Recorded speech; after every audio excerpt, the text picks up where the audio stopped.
Bonjour, bienvenue dans On s'explique.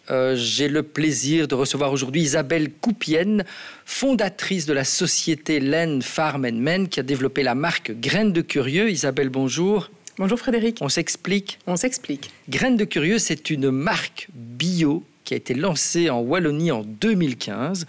Vous avez vraiment innové vu que vous êtes la première à avoir développé la culture du quinoa en Belgique. Pourquoi ce choix? Pourquoi ce défi? Alors ce choix et ce défi sont à la base d'une réflexion avec des agriculteurs bio pour un petit peu trouver une solution aux prix fluctuants internationaux des productions agricoles et donc de trouver une alternative de culture qui serait plus locale pour faire de la vente en local. Alors pourquoi le quinoa? Le quinoa, à l'époque, on l'avait testé dans des terrains de chasse pour la nourriture du gibier. Et on s'était rendu compte que ça poussait pas mal. En 2014, c'était l'année du quinoa. Donc on savait que le quinoa était un produit qui était assez à la mode. Et donc on s'est dit, on va planter 12 hectares de quinoa. Et puis on va voir ce que ça donne. Parce que l'essai de culture n'était quand même pas complètement certain. Et on a eu beaucoup de chance parce que non seulement l'essai de culture qu'on a fait avec 2 agriculteurs a été une réussite, mais aussi quand on a su qu'en Belgique, il y avait du quinoa belge, des magasins bio comme Farm, Exquis ou Le Pain Quotidien, par exemple, ont acheté tout sur pied, ce qui nous a permis, évidemment, de passer tout de suite à la seconde saison. Donc vous avez réussi immédiatement ce défi parce que c'était un vrai défi. Vous avez un parcours qui n'était pas du tout dans l'agriculture, mais malgré tout, votre historique vous a permis d'avoir les bonnes connexions, c'est ça? Alors, on a travaillé en collaboration. Donc, oui. J'ai fait les études d'agronomie, ce qui m'a quand même un petit peu aidé dans ce domaine-là. Mais on a travaillé à plusieurs avec beaucoup d'agriculteurs qui sont des gens qui ont un esprit assez innovant en termes de culture, surtout quand ils sont en bio. Donc, en effet, la culture a été une réussite en grande partie grâce à eux. Et alors, je le disais, c'est le quinoa. Vous avez commencé avec le quinoa. Après, diversification des produits. Aujourd'hui, la marque Graines de Curieux, elle propose quoi? Quel type de produits? Des céréales oubliées? Alors, la gamme propose une vingtaine de produits, mais avant de répondre exactement à votre question, je vais revenir un petit peu en arrière. Quand on a commencé, l'idée n'était pas de faire que du quinoa. D'accord. L'idée, c'était de pouvoir offrir aux agriculteurs une rotation de culture en 10 ans, ce qui évidemment impliquait d'avoir au moins une quinzaine de productions disponibles pour les agriculteurs dans lesquelles ils pouvaient choisir au gré de leur culture. Et donc, quand le quinoa a été une réussite, tout de suite, on a mis en culture de la caméline et ensuite des lentilles, des vertes, des noires, des brunes. Ensuite, on a fait la lentille corail. Enfin bon, donc le défi, il est double. Il est d'avoir des cultures qui poussent en Belgique et aussi des produits qui se vendent dans les magasins bio. Et donc, chaque année, on fait 2 essais de culture, ce qui nous permet de voir que ça fonctionne ou que ça ne fonctionne pas. Une fois que ça fonctionne, on peut l'implémenter en grande culture avec les agriculteurs avec lesquels on travaille. Et donc, aujourd'hui, vous avez installé votre marque qui est disponible dans combien de points de vente? Alors, aujourd'hui, nous sommes disponibles dans plus ou moins 600 points de vente en Belgique. Et on commence à partir dans le nord de la France. On a une demande, on a un distributeur en Suisse. On a, je crois par bouche à oreille, je crois que la filière locale belge, avec une grande crédibilité, plaît à certains d'autres pays aussi. Et donc vous avez réussi, c'est ça l'exploit, et c'est pour ça qu'on vous a invité. Vous avez réussi l'exploit de développer une nouvelle filière bio 100% locale qui marche. Ça fonctionne le bio? Oui.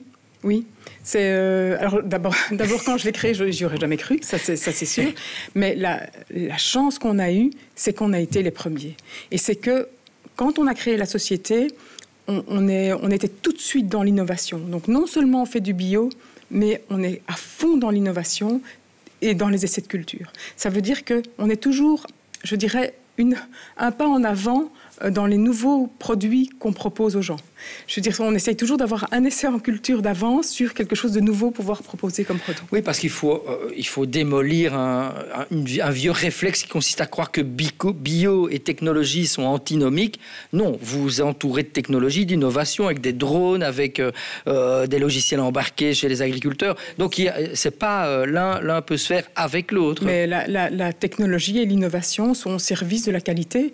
Et c'est pas qu'on parle que du bio ici, c'est qu'on parle de qualité, c'est qu'on parle d'intégration d'une filière en Belgique, de réintégration du tri de la production dans notre pays. Et je pense que dans la conjoncture actuelle, c'est quelque chose qui est essentiel. Aujourd'hui, vous travaillez avec combien d'agriculteurs qui ont été séduits par votre projet ?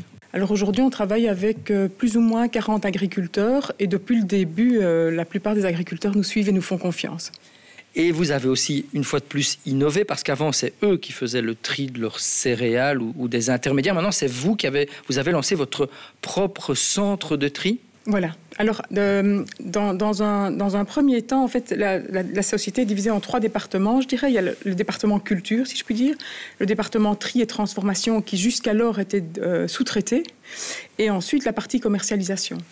Et jusqu'en 2019, je vais le dire autrement. À partir de 2019, les banques m'ont suivi pour l'investissement de l'usine de tri et de transformation. Alors évidemment, il y a eu le Covid, beaucoup de retard.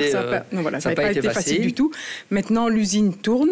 Ça veut dire qu'on peut intégrer toute cette sous-traitance chez nous. Donc on ne sous-traite plus rien.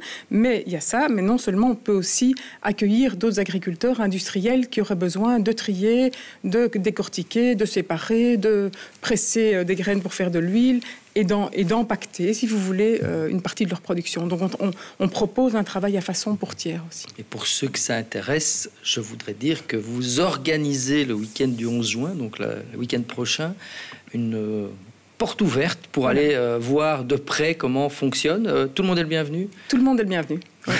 Qu'est-ce que je vais apprendre en allant comment voir fonctionne Alors, quand on n'est pas du milieu agricole, c'est comment fonctionne une décortiqueuse à épautes. C'est quand même intéressant de le savoir.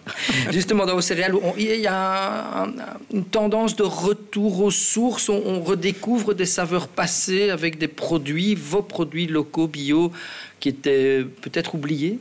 Alors, oui, c'est vrai, on retourne vers des cultures qui existaient en Belgique auparavant et qui ont été un petit peu oubliées, comme la caméline, par exemple, l'huile de caméline. Il y a aussi, ce qu'on a mis en culture, c'est des populations de blé ancien, du petit épeautre, du sarrasin. Donc on est là, en fait, dans des productions qui ont peut-être un gluten un petit peu différent, qui ont peut-être un peu moins de rendement en culture, mais au niveau qualitatif et intérêt des boulangers, c'est un petit peu un produit différent. Vous vendez du haut de gamme ? On vend du haut de gamme qualitatif. D'accord. C'est vraiment ça, je me bats pour la qualité. On est en bio parce que c'était, il me semble, la base, mais c'est surtout la qualité du produit qui est essentielle. On peut dire que vous représentez une économie vraiment 100% circulaire, tout s'interpénètre, il y a 0 déchet. Alors, il y a presque 0 déchet, mais en tout cas, tout est réutilisé. Tous les déchets de tri sont réutilisés en nourriture animale, et ce qui n'est pas réutilisé en nourriture animale va en biométhanisation, donc ça a encore un intérêt environnemental. Mais c'est d'abord parce c'est une éthique d'être circulaire, mais c'est aussi une nécessité financière et économique. Je veux dire, ça c'est évident, et je pense que ça se fait dans la plupart des sociétés. Quoi. Est-ce qu'on peut dire que vous démontrez aujourd'hui que le bio peut être rentable? C'est quoi votre chiffre d'affaires? Est-ce que la société se porte bien depuis que vous l'avez lancée il y a un peu plus de 7 ans? La société se porte bien, on augmente le chiffre d'affaires chaque année, parce qu'on développe évidemment le côté commercial. Ça, c'est une partie, mais on va surtout s'appuyer aussi sur le développement de l'usine qui va être mis en travail pour tiers pour générer une trésorerie supplémentaire dans la société, pour pouvoir développer encore le nombre de machines qu'on a, pour continuer cette internalisation de cette filière qu'on a en Belgique. Et si je peux dire juste un petit mot là-dessus, c'est qu'on est unique dans le sens où on a la seule usine qui permet de traiter de A à Z des productions quelque part qui n'existaient plus. Donc quand on fait des cultures associées comme la lentille et l'avoine, il n'y a personne qui sait séparer ces 2 cultures. D'accord. Et donc ça veut dire quoi maintenant? Ça veut dire que comme on a cette usine, on peut même aller au-delà de nos besoins de graines de curieux. C'est que s'il y a des gros distributeurs qui ont besoin de lentilles ou besoin d'avoine, c'est que ça peut générer un flux, si vous voulez, de production qui est beaucoup plus important que celui qui est drainé pour graines de curieux. Quelles sont vos ambitions aujourd'hui? D'élargir le champ des possibles en travaillant avec plus d'agriculteurs, plus de produits, plus d'exports? Pourquoi pas une 2e usine de tri? C'est quoi vos ambitions? Alors, je pense que mon ambition, c'est de pouvoir reprendre de plus en plus de production aux agriculteurs parce qu'il y a de plus en plus de demandes. Et je pense que ça va générer aussi d'abord un développement commercial qui est important, mais aussi un développement de la structure de l'unité de tri. Alors, elle n'est pas encore pensée, c'est un objectif évidemment, hein, on est bien d'accord, mais on doit d'abord stabiliser la structure existante et puis ensuite on peut penser au futur.